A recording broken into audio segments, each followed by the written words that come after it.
Let's talk podcasting and live streaming. You're a voice actor. You're an entrepreneur. You're a VOPRENEUR. Welcome to the Everyday VOPRENEUR podcast, your guide through the business of voiceover. You have a great website, right? Well, make sure you host it at some place that doesn't suck. Hey, it's Brad Newman, fellow VO Pro for 28 years and owner of UpperLevelHosting.com. People ask why us, and that's simple. We make it easy, respect your time, save you money, and just make all the magic happen. You don't need to know all the tech stuff when it comes to hosting your website. We got you. Ask around. Tens of thousands of client interactions later, and 6 years of amazing customer service, and not a single negative complaint, ever. UpperLevelHosting.com. The VOPRENEUR podcast. Hey, it doesn't suck.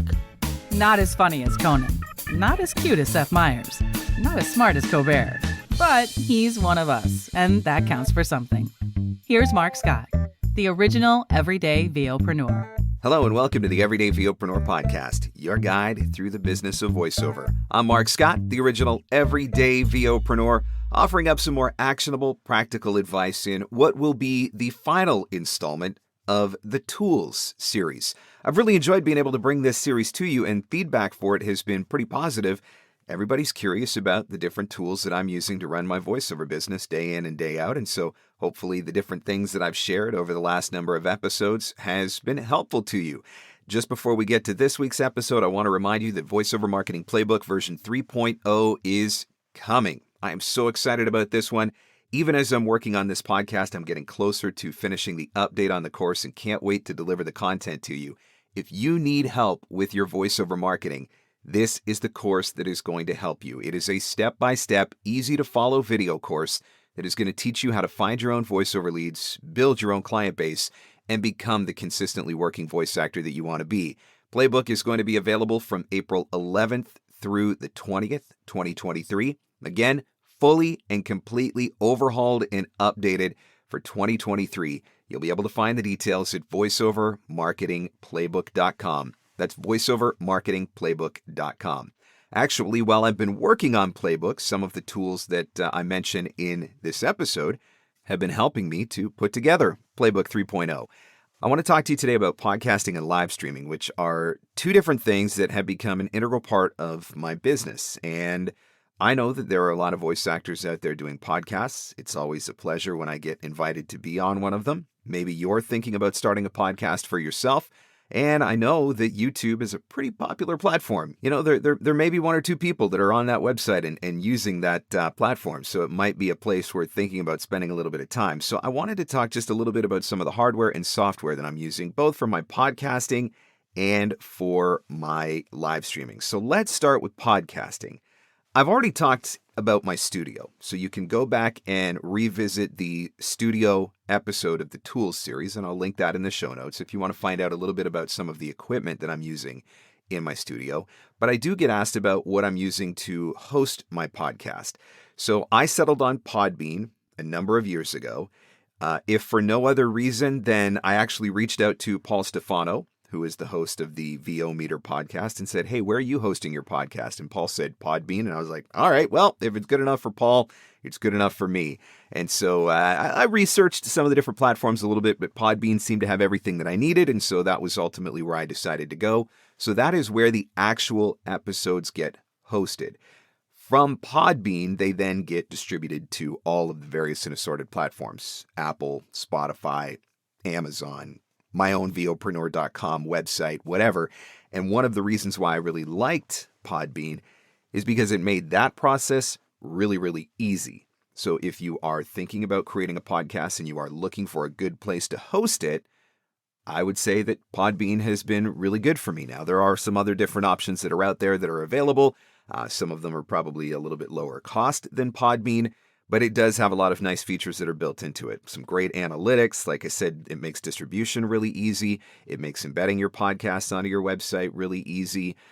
Posting and publishing episodes is pretty straightforward. So that was the big thing for me, was I was looking for ease of use. Now, when it comes to recording the podcast, there are two different tools that have become really invaluable to me. So when I first started doing interviews on the podcast, which, by the way, the interviews are coming back next week. When I first started doing interviews on the podcast, I relied a lot on cleanfeed.net. really simple, easy to use platform through your browser, works best with Google Chrome, and it allows you to record an interview. You're on one channel, your interview guest is on the other channel, which can make for some really easy editing if you need to, which, I mean, that was a huge thing for me. And the platform worked really great. And so I've used CleanFeed for the vast majority of the interviews that I've ultimately done on this podcast, much to the dismay of Armin from Bidalgo, who, of course, when I did my interview with Armin, he made me record on the Bidalgo call platform, which worked really great too. So definitely another option that you might want to look into is Bidalgo call. I would say late in the fall of 2022, I decided that I was going to step up a little bit, and I had this bright idea that I was going to start recording video versions of the podcast that I was going to post on my YouTube channel, because I've been really working hard at doubling down my efforts on YouTube and thought, hey, if I had a video version of the podcast, that would certainly help with some really great content for YouTube. And so I did some research about where I could go to do that, and ultimately I settled on riverside.fm. Again, a very easy to use platform, very intuitive. It allows you to record video. It allows you to bring in guests. You get your video file, which is great. You can edit it right from within Riverside if you need to or want to, and then post it to whatever different platforms you choose to do. But it also gives you individual tracks for all of the guests that you are interviewing, which is really handy as well. Again, for editing purposes, if something happens and you needed to edit out one side of the interview and not the other side of the interview, having that split track, that is absolutely invaluable from an editing standpoint. And so Riverside gives me the ability to do that really easy. Like I said, platform, pretty straightforward, very simple to work with, and runs very well through Google Chrome. Now, as much as I had great intentions for doing video versions of the podcast, as it stands at this point, that has not happened. All of the interviews that I have recorded with Riverside.fm, I have the videos for.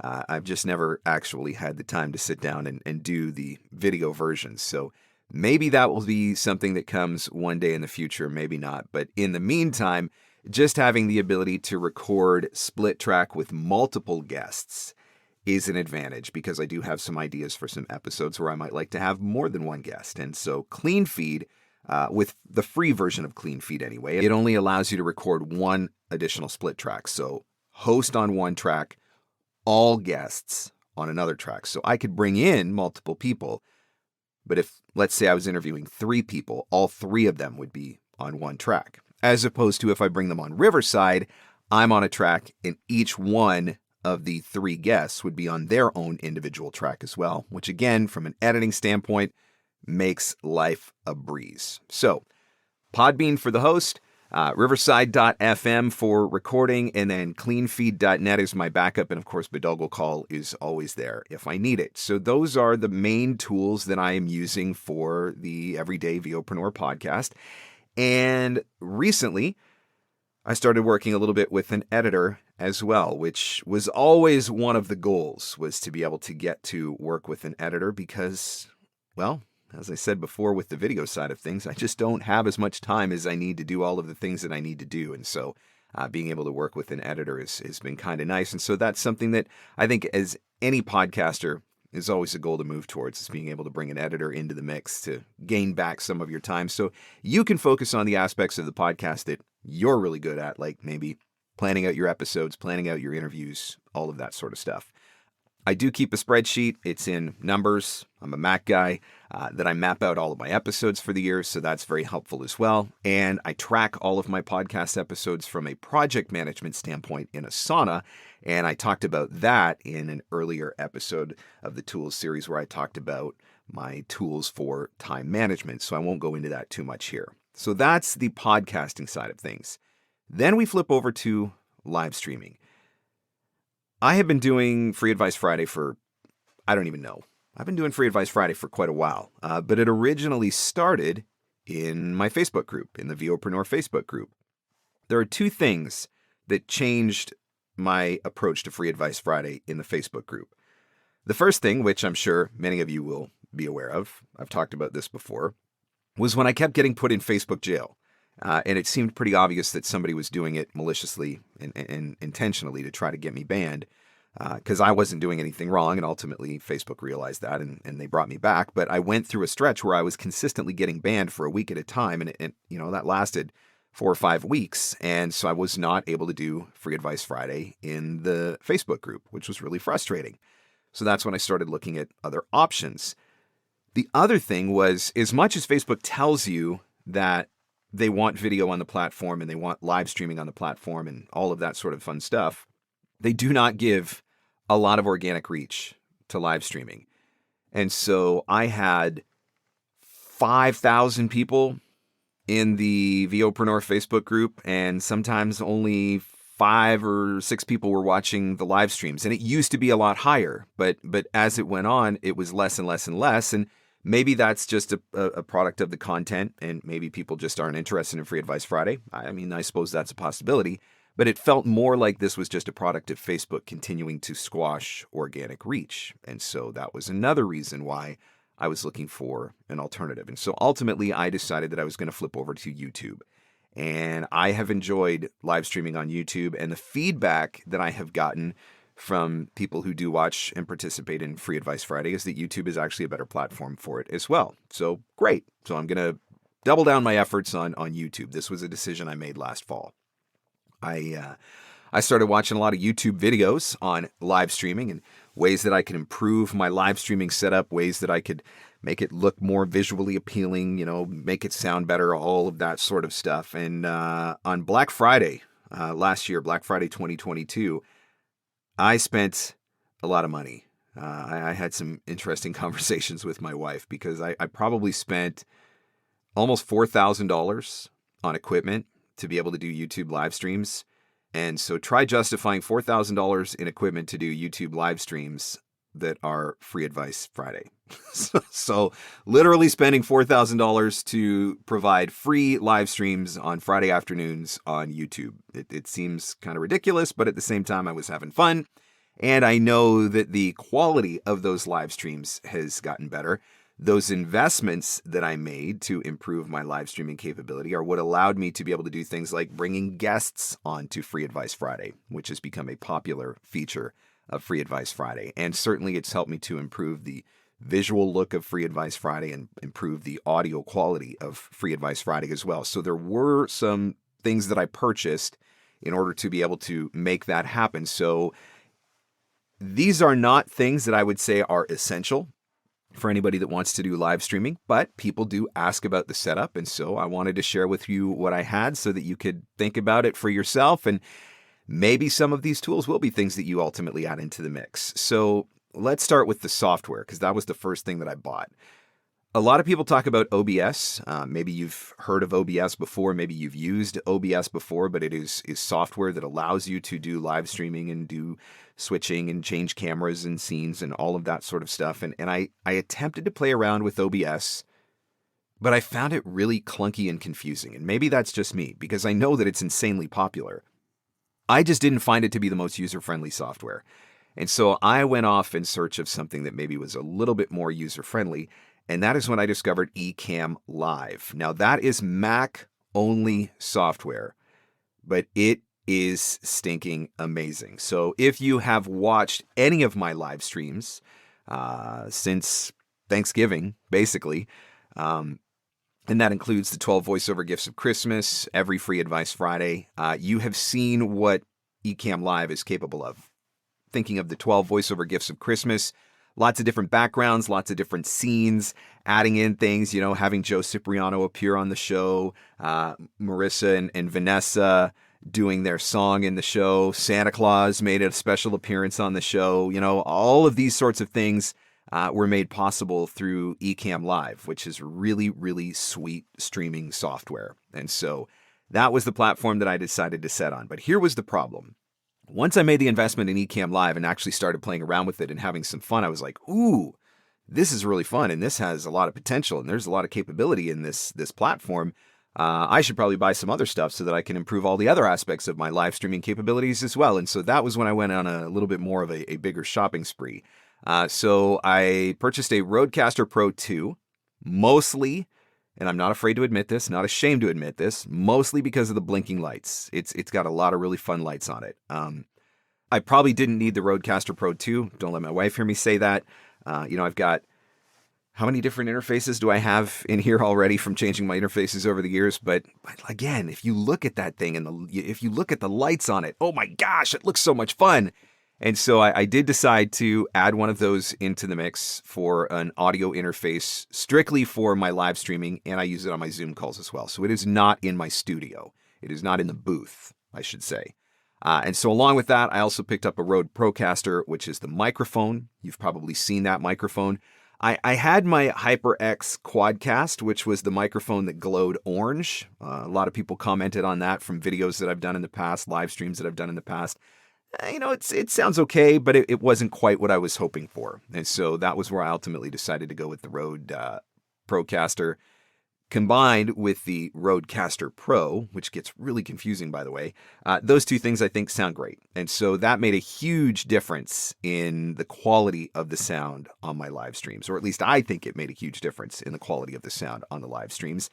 And then I picked up a relatively affordable, like a $50 pair of in-ear monitors. So I can wear those in-ear monitors when I'm doing live streaming. So it's just a little bit nicer than a big clunky set of headphones. So that takes care of the audio side of the live streaming. On the video side of the live streaming, there's definitely still some improvements that are waiting to be made. But the biggest thing that I did was I picked up a set of Elgato key lights. These are really expensive lights. And I probably could have found some cheaper lights. But in all of the research that I was doing, I just consistently saw really good reviews on them. And so I decided I don't want to fart around. Let me just get something good. And then I know that it's taken care of. So I picked up a set of Elgato key lights. I've got two of them. They are mounted to my desk. They shine down and they provide much better lighting than I ever had before for live streaming and also for my Zoom calls. Now, I get a lot of comments on the, bluey purple background that appears behind me. And that was actually done through lighting as well with a couple of Govee tower lights. Nothing fancy. Those tower lights work fantastic. I can make them any color that I want, but the blue and purple kind of seem to work as a decent background. And so those literally just sit beside me. You can't see them, but they sit beside me and just shine at the wall. And that gives the effect that there's, this bluey purple glow behind me, which is kind of fun. Lighting is something that I still have a lot to learn on. I've realized that you could spend a lot of money trying to set up lighting for your live streaming. But I also know that I had really, really, really bad lighting before. So I would not say that I have perfect lighting yet, but I've definitely got better lighting, which has been a huge help. And then the other thing that I picked up was an Elgato Stream Deck. Maybe you've seen these things before. They are so cool. Ecamm Live actually comes with the ability to change scenes, to change overlays. So by overlays, it's like when my name pops up on the screen on Free Advice Friday, or you see a visual for my Making Money with LinkedIn Masterclass pops up on the screen on Free Advice Friday. Those are overlays. And then the scenes are, there's a scene where it's just me on the screen, where I can click a button, and then there's two people on the scene, right? Me and my guest or whatever. So Ecamm Live comes with built-in functionality to do all of that sort of stuff, and it works really, really great, but it's not as much fun as a Stream Deck. Stream Deck, absolutely indulgent purchase. I don't deny it. It just looked cool, and I was like, oh, I can have this little thing that sits in front of me, and I can just program it to the buttons that I want, and so then I don't have to try to find the right button to click on the screen or whatever. And so it's a 15-button little box that sits on my desk now, and I can customize the buttons to do whatever I want during a live stream. But actually, here's another thing that I learned, again, from watching YouTube videos. I actually have a different setting on my Stream Deck for when I'm not live streaming that is just for my work setup. And so I actually program my Stream Deck to open a lot of the common apps and documents that I use throughout the day. Spreadsheets that I use for my content calendar, spreadsheets that I use for my mastermind group, certain apps that I refer back to multiple times throughout the day or whatever. And so rather than having to have all those shortcuts on my desktop or in a menu bar or something like that on my computer, I can actually program buttons on my Stream Deck. And so then I can just boom, boom, boom, hit a button, get anything I want. So again, it was one of those things that I probably didn't need to have, but I really wanted to have. I got a thing for buttons that do stuff. What can I tell you? But that was definitely another asset that came into the mix for live streaming. Now, I would love to tell you that I've got a beautiful DSLR or mirrorless camera that I use for my live streaming. That is the one purchase that I haven't made yet. I'm still trying to decide what I want. I'm doing a lot of research. You can spend a lot of money. I have learned that very quickly. Like, some of these guys are streaming with like $3,500 mirrorless cameras. I don't know that I want to spend that much money. Again, I'm doing free live streams here. But I definitely would like to upgrade the camera at some point. But just to prove to you that you don't need to have the fanciest equipment in order to be able to do any of this stuff, my live streaming camera right now is just a simple Logitech 920 webcam. That's it. It's like, what, $100 webcam maybe? I don't even know. It's an old webcam. I know that. But when I first started doing my live streams for Free Advice Friday, when I was doing them on Facebook, I was literally live streaming from my phone. That's it. I put my phone on a tripod and hooked up a little external lapel microphone.